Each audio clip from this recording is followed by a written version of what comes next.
C'est pourquoi nous venons sous le sang versé de l'agneau de gloire, afin, Père, de ne pas subir le courroux divin roi de ton jugement. Puisses-tu nous accueillir sous ce sang, Seigneur, et puisse Dieu de gloire encore une fois nous visiter, car tu as dit que là où 2 ou 3 sont rassemblés, mon ange, je suis au milieu d'eux. Oh Père, Moïse pouvait entrer dans ta présence en Dieu, mais il pouvait en ressortir, Seigneur, un prophète changé, oh divin roi. Laisse chacun ressortir de cette réunion, divin roi, avec la solution à ses problèmes. C'est dans le précieux nom du Seigneur Jésus-Christ que j'ai ainsi prié, Dieu. Amen. Amen. Que le Seigneur vous bénisse. C'est la fête aujourd'hui ou pas?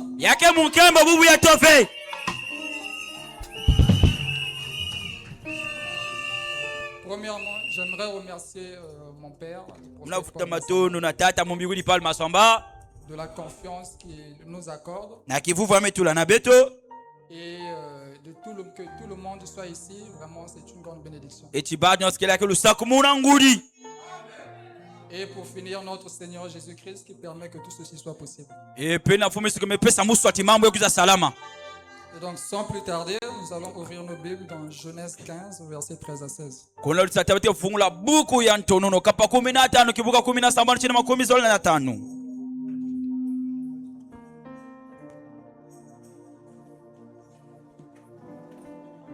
Et l'Éternel dit à Abraham,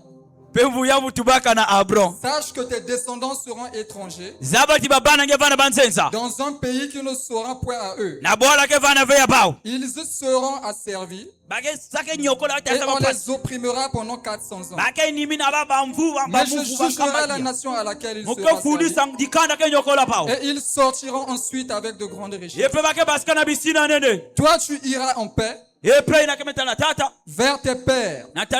Tu seras enterré après une heureuse vieillesse. À la 4e génération, ils reviendront ici, car l'iniquité des Amoréens n'est pas encore à son comble. Vous pouvez vous asseoir, merci.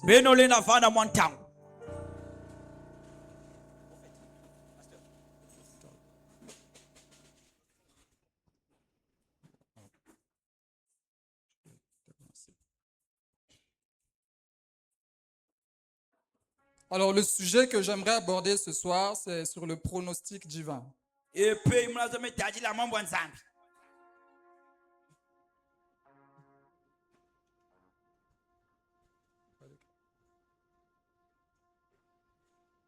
Le pronostic divin.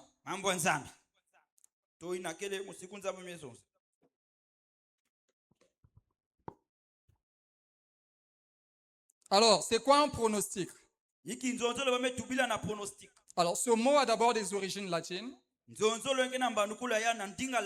Et en latin, on parle de prognosticum, ce que veut dire prévision. Et en grec, cela a une signification qui veut dire prognostikos. Et le préfixe pro signifie devant. Et donc, tikos vient du verbe gignoskain, c'est en grec, qui veut dire connaître. Et donc, pour définir le prognostic, on peut dire que c'est connaître devant ou connaître de l'avance. Alors, en d'autres termes, cela pourrait faire du pronostic une prophétie. Mais le pronostic n'est pas une prophétie. Parce que le pronostic se base sur des signes. Il se base sur des faits. Il se base en tout cas sur des observations. Pour faire une supposition à l'issue d'un événement. Donc, c'est une projection qui s'est faite sur la base des signes donnés. Mais quand ce pronostic devient divin, on ne parle plus de pronostic, on parle de prophétie. Parce que la prophétie n'est pas basée sur des signes, elle n'est pas basée sur des observations, mais la prophétie, elle attire les signes et les observations. Elle crée les signes et les observations. Et frère Branham de dire, quand je vous fais une promesse et que le temps de la promesse arrive, il fera en sorte que toute chose concourt à l'accomplissement de cette promesse. Voilà pourquoi n'aide pas la prophétie. Il ne faut jamais aimer la prophétie. Dieu t'a fait une prophétie. Tu ne dois pas l'aider. Frère Branham a prêché un sermon intitulé Rendre un service à Dieu en dehors de sa volonté. Voilà. Alors c'est ça le pronostic. Donc quand un pronostic devient divin, on parle là d'une prophétie qui court vers son terme. Et Habakkuk pouvait dire, même si la prophétie tarde, attends-la, parce qu'elle s'accomplira certainement. Donc le pronostic divin en clair, c'est une prophétie qui court. Et donc nous avons ici un terme qui nous a été donné. Oindre pour vaincre. Alors c'est quoi oindre? Oindre donc c'est l'action de consacrer quelqu'un ou quelque chose pour un service donné. Et donc cela se fait tout le long de l'Ancien Testament. On oignait des prophètes, on oignait des sacrificateurs, on oignait des lévites, on oignait des rois.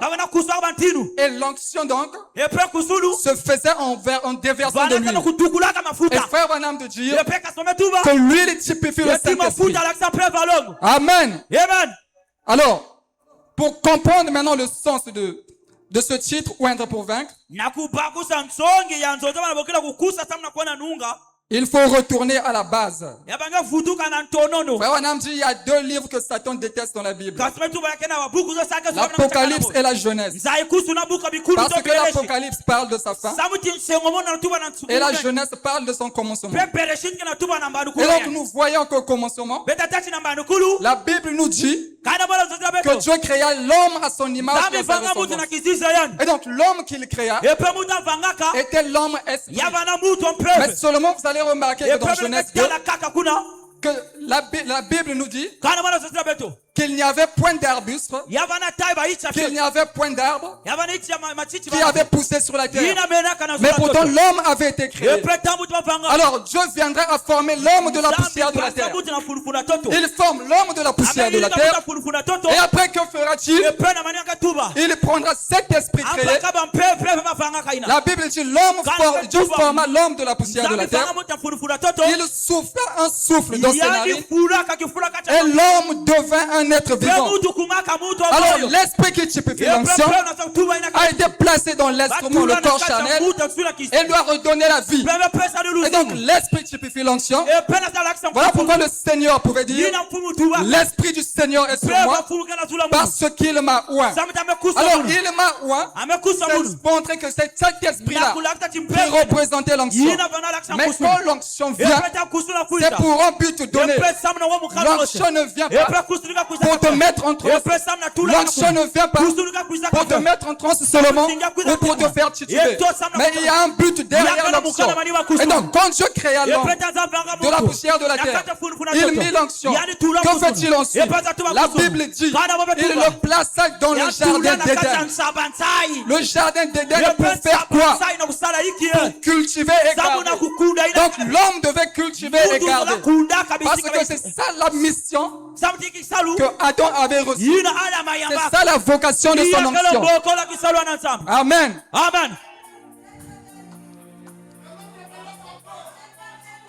Donc il devait cultiver et garder. Parce que Adam n'a pas connu le combat spirituel avant la chute. Adam n'a pas connu les guerres avant la chute. Frère Branham te dit que Adam fut créé un Dieu amateur. Mais bien qu'il fut créé un Dieu amateur, et tout pouvoir lui était donné sur la terre, mais il n'avait pas connaissance qu'il pouvait avoir une guerre un jour. Et donc toute cette onction, cette puissance que Dieu l'avait donnée se résumait à cultiver et garder.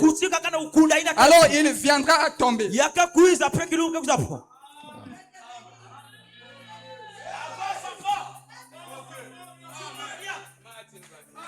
Alors, toute cette onction, comme je viens de le dire, se résumait donc à cultiver.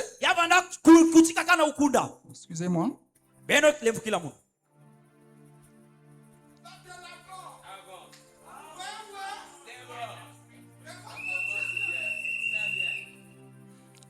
cette onction, je disais, se résumait à cultiver et garder. Alors que l'onction qui était sur le Seigneur Jésus-Christ n'était pas de cultiver, parce qu'il disait de lui-même que l'Esprit du Seigneur l'avait oint pour porter la bonne nouvelle aux malheureux, pour guérir, pour annoncer la liberté. Et donc l'onction qui était sur le Seigneur annonçait la liberté. Et donc le premier point que je voudrais que vous notez, l'onction est un esprit. Le deuxième point, l'onction a un but. Et le troisième point, c'est que l'onction est une alliance. Ça, c'est le troisième point. L'onction est une alliance. Amen. Parce que quand je mets l'homme dans le jardin d'Éden pour cultiver et garder, la Bible dit qu'au verset 16, Dieu le donna l'ordre. Il le dit, tu peux manger de tous les arbres qui se trouvent dans le jardin, mais de celui qui se trouve au milieu du jardin, tu ne pourras pas manger de son fruit. Le jour où tu en mangeras, tu mourras. Et frère Branham de dire que c'est ça l'alliance conditionnelle. C'est à cet instant que Dieu établit l'alliance conditionnelle. Donc l'onction est une alliance. Mais seulement cette alliance ne vient pas sans des interdits. Toute onction, quand l'onction est sur toi, il y a des interdits. Il y a des choses qu'il ne faut pas faire. Il y a des choses en tout cas qu'il ne faut pas toucher. Voilà pourquoi Samson reçut l'onction. Alors quand il reçut l'onction, Dieu lui donna 3 interdits. Le premier interdit, tu ne toucheras pas de cadavre. Le deuxième interdit. Oh Seigneur. Amen. Le deuxième interdit qu'il le donna, tu ne couperas pas tes cheveux. Et le troisième interdit, tu ne boiras pas de vin. C'était les interdits qu'impliquait l'onction qu'il avait reçue. Amen. Amen. Et le cinquième point, c'est que ne peut oindre qu'un prophète. C'est le cinquième point que je voudrais que vous sachiez. Ne peut oindre qu'un prophète. Tout au long de la Bible, tout au long de l'Ancien Testament, il n'y a pas eu un sacrificateur. Il n'y a pas eu un lévite qui avait oint. Mais on parlait toujours de prophète. On cherchait toujours un prophète. Voilà pourquoi dans 1 Roi 19, le verset 15 à 16, la Bible nous dit ceci. L'Éternel qui parle à Élie, Élie qui s'était fui dans le désert. Alors l'Éternel va le dire, va, reprends ton chemin par le désert jusqu'à Damas. Et quand tu seras arrivé, tu oindras Azaël pour roi de Syrie. Tu oindras aussi Jéhu, fils de Nimshi, pour roi d'Israël. Et tu oindras Élisée, fils de Shaphat, d'Abel, Méola, pour prophète à ta place. Mais seulement, vous remarquerez qu'Élie va faire quelque chose de différent. Dieu le donne d'abord l'ordre d'oindre la première personne, qui était Ahaz. Ahaz était un roi. Élie savait qu'il s'en allait. S'il donne l'onction à Ahaz, Ahaz ne pourrait plus donner l'onction à Jéhu, parce que Ahaz n'était pas un prophète. Alors qu'est-ce que Élie fera?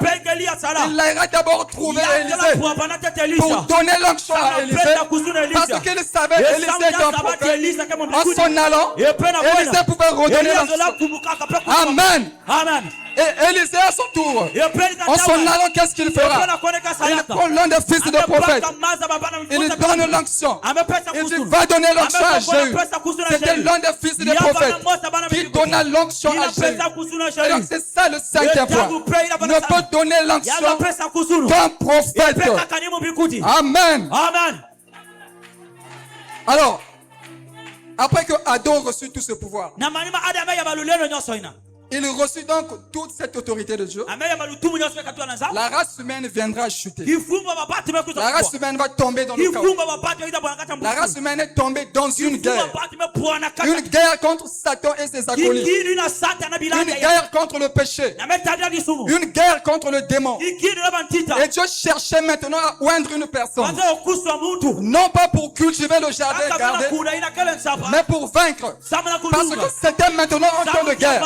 Ce n'était plus un temps de cultiver, de garder. Amen. Amen. Alors, est-ce celui qui devait avoir cette onction devait être un prophète? Parce que Dieu voulait relever la race des Chuladons. Or, pour relever cette race des Chuladons, il fallait les soindre. Or, pour les soindre, il fallait que l'homme que Dieu devait trouver soit un prophète. S'il n'était pas prophète, malgré qu'il devait avoir l'onction sur lui, il n'aurait pas été capable de la transmettre à la race des Chuladons. Alors, c'est ça le tableau. Amen. Amen. Alors, qu'est-ce que Dieu va faire? Il va donc alors faire la promesse à l'homme. Il dira, je mettrai une inimitié entre toi et la femme, entre ta postérité et sa postérité. Celle-ci te brisera la tête et tu lui blesseras le talon. Et cette prophétie parle de la venue du Seigneur. Ça parlait de la venue du véritable oint. Celui qui devait recevoir l'onction afin de la donner à la race des Chuladons. Est-ce que je peux entendre la main? Alors, donc, qu'est-ce que Dieu va faire? Dieu va donc commencer un voyage avec l'homme. Il va commencer un voyage avec l'homme. Il va faire la promesse à Abraham. Il lui dira, tes descendants seront étrangers dans un pays étranger. Ils seront asservis à une nation étrangère et opprimés pendant 400 ans. Mais je jugerai la nation à laquelle ils seront étrangers. Et à la 4e génération. Est-ce que quelqu'un peut répéter après moi, la 4e génération? Et à la 4e génération, ils reviendront ici. Ici où? À Canaan. À la 4e génération, ils reviendront ici. Car l'iniquité des Amoréens n'est pas encore à son comble. L'iniquité des Amoréens n'est pas encore à son comble.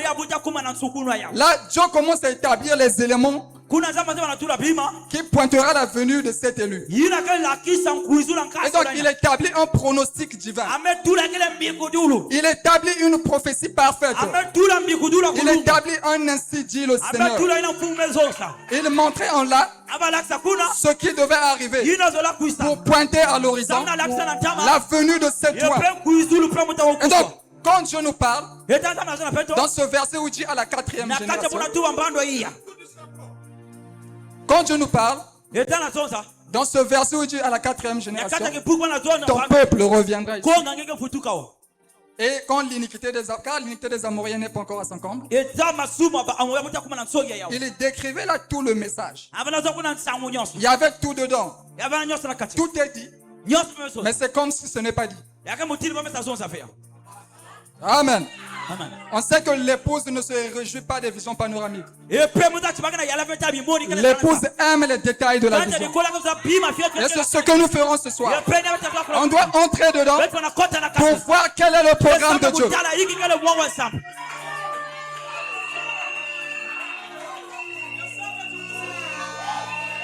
Alors, c'est quoi les Amoréens? Les Amoréens, la Bible nous dit que c'était une peuplade, un ensemble de 7 nations. Conformément à Deutéronome 7, le verset 1. Et donc, Deutéronome 7, le verset 1 dit: l'Éternel ton Dieu t'aura fait entrer dans le pays que tu prendras possession. Il t'aura fait entrer dans le pays que tu prendras possession. Et il chassera des grandes nations devant toi. Cette nation, plus grande et plus puissante que toi. Alors là, l'Éternel montre que les 7 nations qui étaient à Canaan étaient de grandes nations. En tout cas, Israël, si ça ne dépendait que de sa force, il ne pouvait pas tenir. Parce que ces 7 nations étaient des robustes. Voilà pourquoi les 12 espions de l'époque de Josué, lorsqu'ils se sont retrouvés de l'autre côté du Jourdain, pour espionner et qu'ils revenaient pour témoigner.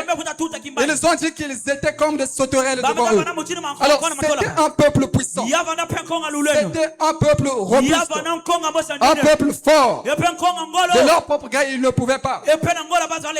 Amen. Peut-être qu'il y a un Amoréen dans ta vie. Peut-être que cet Amoréen, c'est la maladie. Peut-être que cet Amoréen, c'est la stérilité. Peut-être que cet Amoréen, c'est une maladie quelconque. C'est un besoin. Tu es venu pour que l'iniquité de cet Amoréen atteigne son comble. Parce que c'est à la 4e génération que doit venir la délivrance. Et c'est la parole de l'Éternel qu'il donne à l'épouse.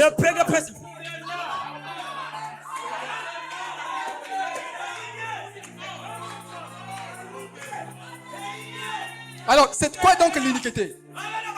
L'iniquité, c'est un péché que l'on commet de manière délibérément. Tu sais que c'est mauvais, mais tu le fais. Alors, ces nations dont l'Éternel parle dans la Bible étaient des idolâtres. Ils adoraient des dieux étrangers, Astarté et Baal. Et ça arrivait au point où ils sacrifiaient leurs enfants. Et donc, Dieu de dire, quand vous verrez cela, quand vous verrez un tel comble, sachez que ce sera déjà la 4e génération. Parce que Dieu est dans ses chiffres. Les chiffres ne mentent pas, mes frères. Amen. Amen.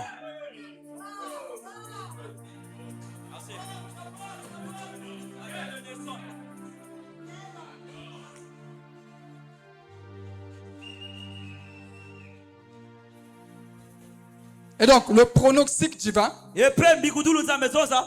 est lié à une certaine mathématique. Et frère Branham de dire que toute la Bible entière est écrite dans une mathématique parfaite. En tout cas, tout dans la Bible n'est que mathématique. Dieu a fait de sorte que si vous pouvez décortiquer les chiffres, vous trouverez alors les prophéties ou le temps de l'accomplissement d'une prophétie. Voilà pourquoi Daniel savait que tout était dans les chiffres. Et alors il regardait le nombre d'années qui restaient alors qu'il était en captivité. 68 ans s'étaient déjà écoulés. Et il restait 2 ans. Voilà pourquoi il priait, parce qu'il surveillait les chiffres. Amen. Et donc dans cette portion de l'écriture que nous avons, où le Seigneur dit à la 4e génération, ton peuple reviendra ici, car l'iniquité des Amoréens n'est pas encore arrivée à son temps. Alors on peut changer un peu la manière de le dire. On peut dire à la 4e génération, ton peuple reviendra ici, car l'iniquité de cette nation n'est pas encore arrivée à son comble. Et donc là nous avons 2 chiffres qui apparaissent, le 7 et le 4. Prends ton temps, mon frère.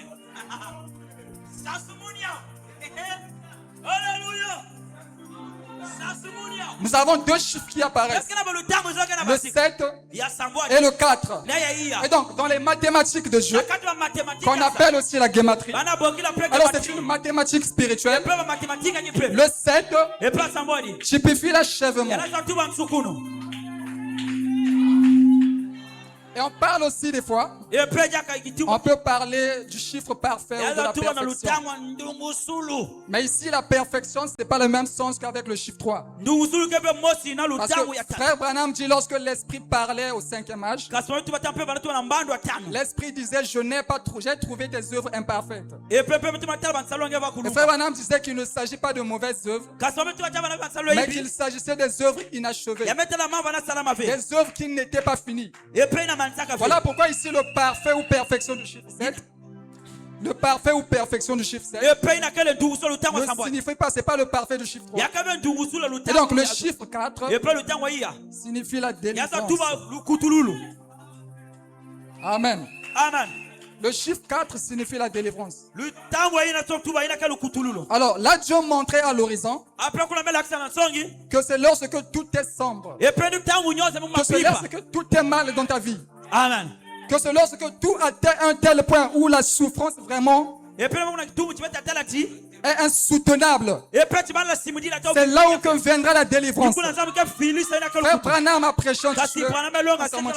C'est à l'heure la plus sombre que Jésus va. Et Frère Branham de dire, c'est le type du Seigneur. Il aime faire ce genre de choses. Quand les choses ne marchent pas, c'est là où il descend. Certainement tu es venu avec un problème. Mais sache que l'iniquité de cet amoureux qui te dérange a atteint son comble. Et donc l'heure de la délivrance a sonné. Et tu dois être libre ce soir. Tu dois retourner comme la femme samaritaine et avoir des témoignages pour dire que j'ai rencontré le Messie, le Christ du Seigneur. Amen. Amen.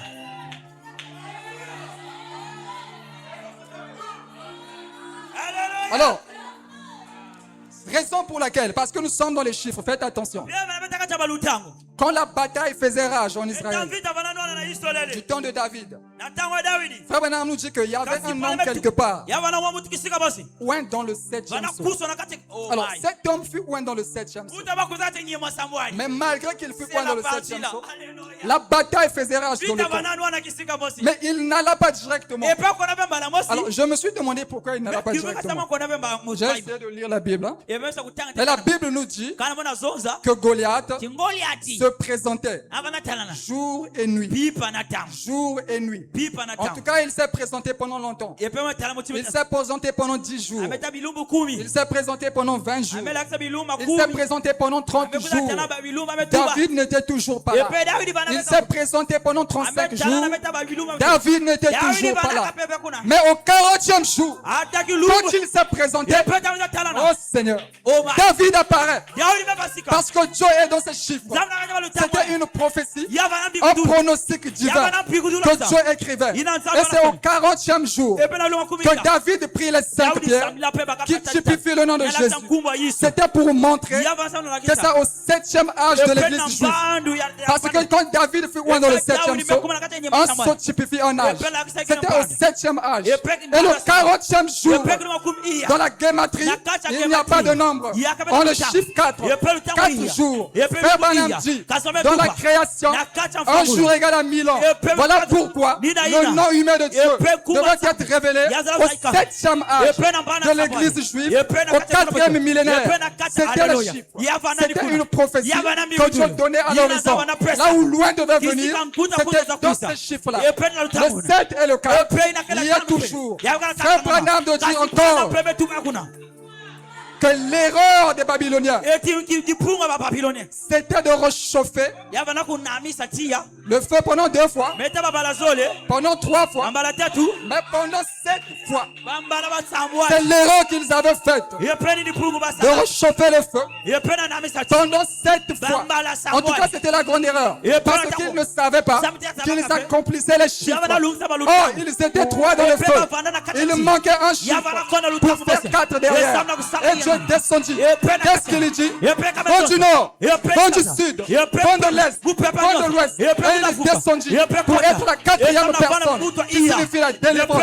Est-ce que quelqu'un m'entend aujourd'hui? Et Frère Branham dit que l'onction, c'est la colonne de feu. Et c'est cette colonne de feu qui se trouvait dans le feu. Amen. Alléluia.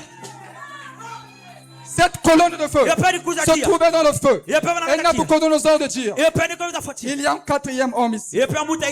Il ressemble à un fils de Dieu. Amen. Il ressemble à un fils de Dieu. Oui, c'était un fils de Dieu. Plus même que des dieux. Parce que c'était Dieu lui-même. Amen. Amen.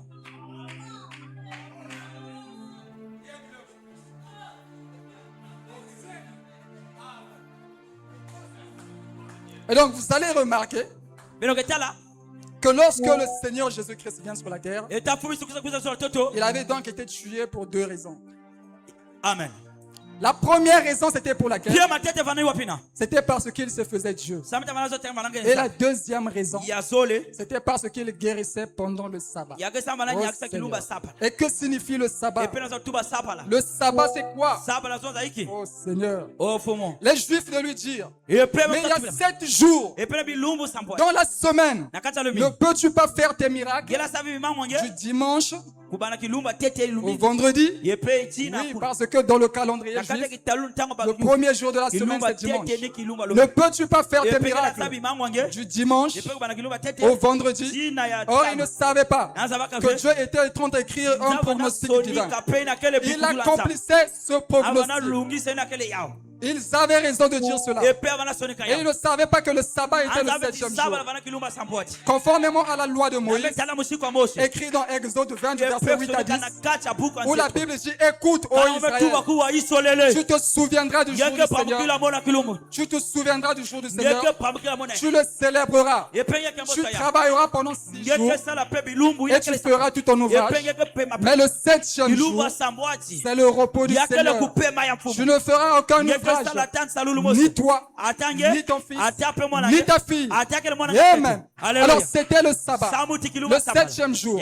Mais il manque un chiffre, le chiffre 4. Il faut chercher le chiffre 4. Parce que si Dieu accomplissait le prognostic divin, c'est qu'il y a un chiffre 4 pour la délivrance quelque part.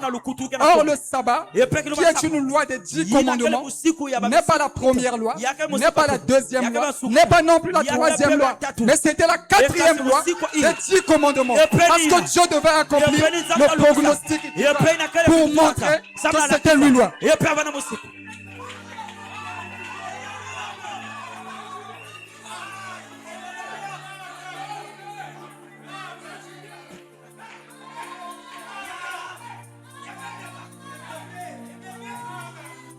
Et donc ça ne s'est pas arrêté là. Le Seigneur Jésus va encore pousser le bouchon plus loin. Alors, quand il vient, je viens de dire qu'il venait au 7e âge de l'Église. Il venait pour apporter quoi? La délivrance. Et il représentait donc le 4e et le véritable temple de l'Éternel. Oui, il représentait le 4e temple de l'Éternel. Parce que le premier, c'était celui qui était construit par Salomon et fut détruit par les Babyloniens. Et donc le second temple fut reconstruit par Zorobabel. Et sur le même site, il fut détruit par Antiochus. Antiochus Épiphanes. C'est fils ce grec-là qui détruisait le temple construit par Zorobabel. Et le troisième refut érigé donc par Hérode, qui après sera détruit selon les prophéties du Seigneur par Titus, Flavius, Sabinus, Vespasianus. C'est un Romain qui le détruira après. Mais seulement avant que ce temple-là soit détruit. Alors le Seigneur Jésus-Christ, qui est le vrai temple, va faire son apparition devant ce temple. Et il ira détruire ce temple. Et en 3 jours, je le rebâtirai. Il parlait là du véritable temple. Parce qu'il avait les 2 points pointés ainsi. Et donc il parlait de lui, le véritable temple, qui devait apporter la délivrance. Amen. Et donc cet homme que Dieu cherchait, cet homme que Dieu avait tombé, sur qui posait l'onction, non pas pour cultiver et garder le jardin, mais pour vaincre. Le voilà apparaître, le Seigneur Jésus-Christ. Et donc il était là dans la condition de recevoir l'onction. Alors il devait être un prophète. C'était la condition qui lui était donnée. C'était la condition qui lui était donnée d'être un prophète. Voilà pourquoi il pouvait dire que si le grain de blé ne tombe, si le grain de blé qui est tombé ne meurt, il demeure seul. Mais s'il meurt, il produira des fruits. Et c'était ça. Il était le véritable grain de blé qui devait mourir et produire d'autres points. Et donc c'est à la Pentecôte, à l'issue de cette sabbat, à l'issue de cette semaine, que devait donc descendre l'onction afin d'oindre la race déchue d'Adam. C'est à la Pentecôte que l'onction devait descendre sur toi, ma soeur. Que l'onction devait descendre sur toi, mon frère, afin que tu puisses oindre. C'est à cette époque que Dieu libère l'onction. Et au cours de cet âge de l'Église, le défaut avec l'Église, c'est qu'il a touché à des interdits, ne sachant pas que l'onction est liée à des interdits. L'Église a touché à des interdits. Une mesure de blé pour un délai. 3 mesures d'or pour un délai. Mais ne faites pas du mal à l'huile et au vin. Et les yeux de Samson ont été troués. C'était là à Pergame. Parce que le Seigneur de Dieu, que le royaume des cieux est semblable à une femme qui a pris du levain et l'introduit dans 3 mesures de farine. Oui. Le vin avait été introduit dans 3 mesures de farine. Et le vin typifie les faux enseignements, les fausses doctrines. Ça avait été introduit là. Et l'église était morte à Pergame. Et à Thyatire, elle était devenue que l'ombre de lui-même, des ossements déchirés. Alors, je cherchais maintenant quelqu'un pour relever ces ossements. Il cherchait quelqu'un pour relever ces ossements. Alors, qu'est-ce qu'il va faire? Qu'est-ce qu'il va faire? Une prophétie sera donc lancée pour dire fils de l'homme. Est-ce que ces ossements peuvent-ils vivre? Et Ézéchiel de répondre à Dieu, je ne sais pas, Seigneur éternel, mais tu le sais. Je ne sais pas, Seigneur éternel, mais tu le sais. Alors le Seigneur lui dira, prophétise sur ces ossements desséchés. Écoute la parole de l'Éternel. Je te donnerai des nerfs. Je te donnerai des nerfs. Je ferai croître sur toi de la chair. Je recouvrirai ta peau. Et je te mettrai en toi un de l'esprit. Et donc, Ézéchiel dit, quand il prophétisa cette parole, il entendit un bruit.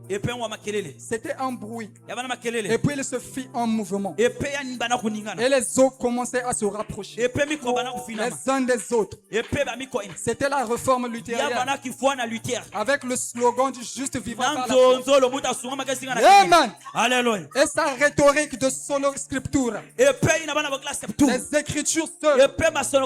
Ézéchiel dit encore, je regardais et voici des nerfs sortis. Et quand ces nerfs sortis là, c'était la réforme wesleyenne avec donc le slogan de la sanctification. Mais un temps il regardait encore et la chair sortit, la peau couvrit ses squelettes. Il devait donc un cadavre. Mais il y a quelque chose de touchant que Ézéchiel dit. Il n'y avait pas encore d'esprit en eux. Il n'y avait pas encore d'esprit dans ces morts-là. Et ces cadavres-là représentent l'âge pentecôtiste, la restauration des dents. Oui. C'était la restauration des dents. Mais c'était encore un cadavre.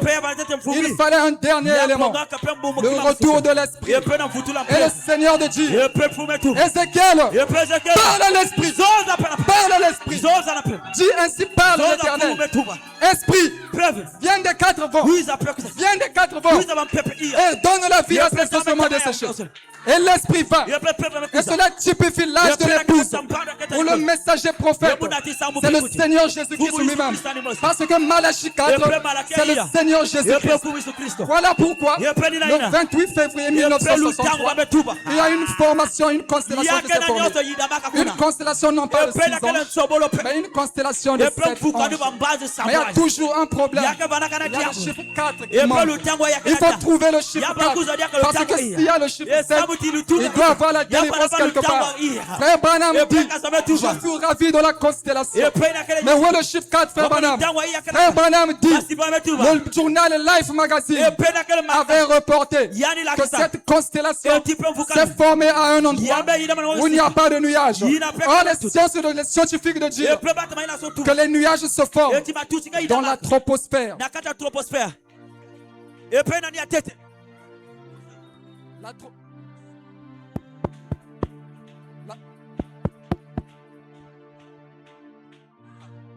Alors, la troposphère, c'est la première couche atmosphérique.